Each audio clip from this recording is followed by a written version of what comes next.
Toujours dans la droite ligne du mois de l'histoire des Africains américains, voici un entretien réalisé avec une artiste américaine par l'ARS, une structure du département d'État basée à Paris. Au micro, Daniela Van Legelo Padilla. À l'occasion du mois de l'histoire afro-américaine, Africa Regional Services s'est entretenu avec Manda Jin, une danseuse et chanteuse qui vivait à New York quand le mouvement des droits civiques aux États-Unis a profondément changé la société américaine.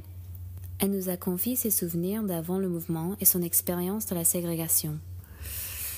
La ségrégation en tant que telle n'existait pas à Brooklyn. Et étant catholique, je suis allée à la seule école catholique du quartier. C'est de là que datent mes premiers souvenirs de me faire appeler nigger. Dans cette école, j'étais la seule de couleur, négresse, noire, afro-américaine. Un jour, en classe de 7e, j'ai trouvé une nouvelle amie à l'école. Une belle fille du Sud, une vraie fille de Géorgie. Nous avons tout de suite sympathisé et 2 jours plus tard, elle m'a invitée chez elle après l'école. Ce jour-là, elle a apporté des robes de sa mère dans la cour, en bas de chez elle. Quelle joie! Nous nous perdions dans le monde imaginaire des poupées et des hauts talons de sa mère, jusqu'à la nuit tombée, et je suis partie chez moi dîner. Le jour suivant, sa place était vide à l'école, mais elle a réapparu 2 jours plus tard, silencieuse et peu amicale. Une fois acculée, elle m'a dit: maman m'a dit qu'elle ne veut pas de nègre jouant avec moi et essayant ses vêtements. Elle m'avait complètement acceptée en tant que personne avant que ses parents lui aient transmis leurs préjugés. Manda nous raconte que lors d'une tournée dans le sud des États-Unis, elle a constaté que la discrimination y était plus marquée qu'au nord. Ce que j'avais éprouvé au nord était léger en comparaison d'être réellement face à face avec la ségrégation du Sud. Même dans le spectacle sous le temps, les Blancs étaient devant et les Nègres au fond. Après, nous voyagions en voiture entre les villes. Et chaque fois que nous avions besoin d'aller aux toilettes, le patron sautait de la voiture à la station-service et hurlait « Faites le plein, s'il vous plaît !» Et là, nous sautions derrière lui et nous dirigions vers les toilettes. Alors le serveur criait derrière nous « Nous n'avons pas de toilettes pour les nègres !» Bien sûr, après nous grimpions dans la voiture avec nos réservoirs pleins et continuions notre chemin. Pour Manda, l'élection de Barack Obama à la présidence des États-Unis fut un moment émouvant et symbolique. L'élection de Barack Obama est le couronnement du mouvement pour les droits civiques, même si ça ne veut pas dire que notre société n'a plus besoin de travailler sur soi. J'ai pleuré en pensant à ce miracle, qu'après autant de tribulations, cet homme noir était élu pour diriger les États-Unis. Nous avions grandi avec l'idée qu'en travaillant dur, nous pouvions faire de grandes choses dans la vie. Avant, c'était un idéal, un rêve. Maintenant, c'est la vérité, la réalité. Merci à Daniela et à la chanteuse et danseuse Manda Jin qui partageait avec nous son expérience des années précédant le mouvement pour les droits civiques aux États-Unis. Manda Jin qui s'était produite au Togo en 2008, invitée par la section Affaires publiques de l'ambassade des États-Unis.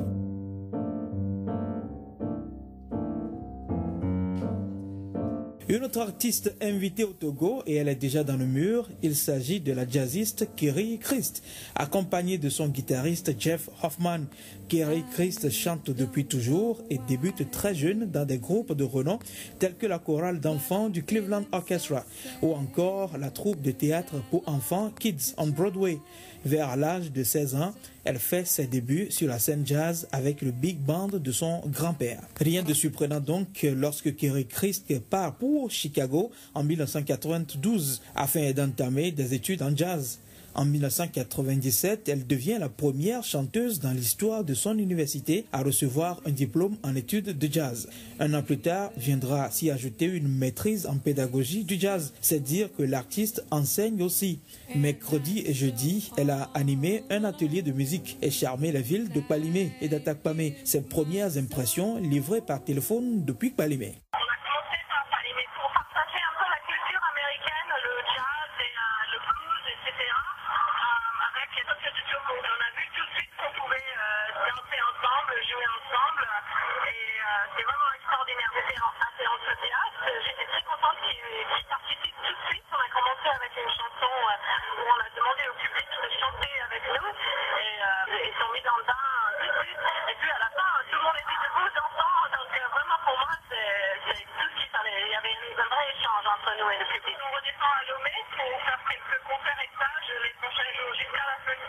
La voix de Kerry Christ et son authentique swing ont charmé le public américain, de Chicago à Cleveland en passant par New York. Aujourd'hui, Kerry Christ vit à Paris où elle enseigne le chant conjointement avec l'American School of Modern Music et où elle a fondé sa propre école Jazz Vocal Academy International.